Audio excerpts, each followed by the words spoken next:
Hey guys, it's Monday, I'm England and you're watching Project Excellent. And, oh god, I just went into autopilot then. It's actually Thursday. The topic was, of course, suggested by Syndannlin. At least I think that's how you pronounce her name, I'm not quite sure. Talking about culture shock. Now, I have been very fortunate in my life in that I have visited so many different places.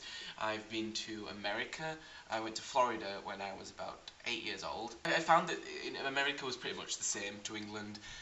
Everything was a lot more uniform, you know, the houses, whatever, this probably just localised to Kissimmee, but where we were staying, the houses looked exactly the same, the lawns were perfect, and then the weird mailboxes with the red flippy things, we just have letterboxes into our house. I've been to Lanzarote, which was kind of like every single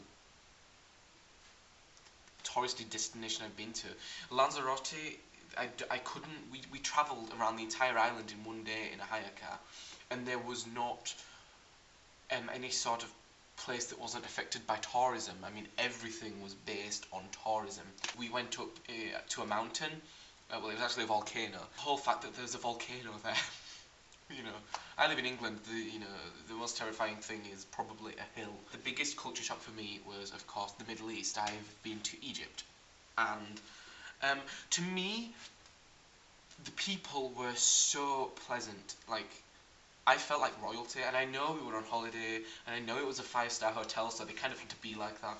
But even the people, once we were outside of the hotel, were completely just lovely and pleasant. And I was actually very apprehensive going to the Middle East because of, even though it is Egypt, there's still conflict. Obviously, 2 weeks after I left, the KFC where I was sat was bombed. The fact that they don't have seatbelts in their cars, they drive at 80 miles an hour in the desert without any lights on any side of the road that they please. I stayed with some Bedouins as well. No, I stayed in a Bedouin tent. Are they called the Bedouins? I don't know. But we stayed in a Bedouin tent, and I mean, it was crazy. I mean, just the whole staying in a tent in the desert thing was a massive culture shock. I'm like, hello, house, walls. But it was an experience that I'm very glad I didn't pass up, because I was very apprehensive. I was like, I don't want to stay in a tent, please. Of course, I've been to Turkey, and Turkey, I went to Ishmael, which is very sort of tourist-y.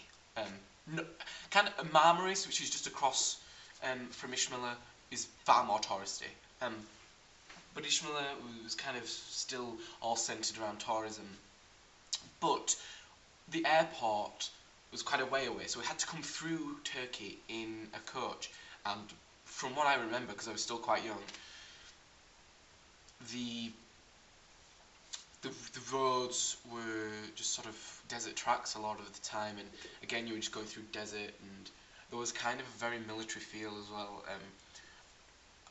About 3 times a day there were military aircraft just flying across the sky, and it's kind of not really seen here at all. Finally, I mean, I've been to other places, but one of the most that sticks out in my mind is Cyprus. I think that Cypriot people are such passionate people. I love Cypriots and Greeks. Love them, and they're very proud of their cuisine and their culture, and it shows. And we went to a ghost town where everybody upped and left, because there was some kind of war. I can't really remember, but you got the culture of the Cypriots from the past as well. When I went there, that was a massive shock. It was just sort of like how you see the buildings in the Old Testament. It was very much like that. And where else have I been? Holland. It was very weird going to Holland because people are very open. To the red light district, and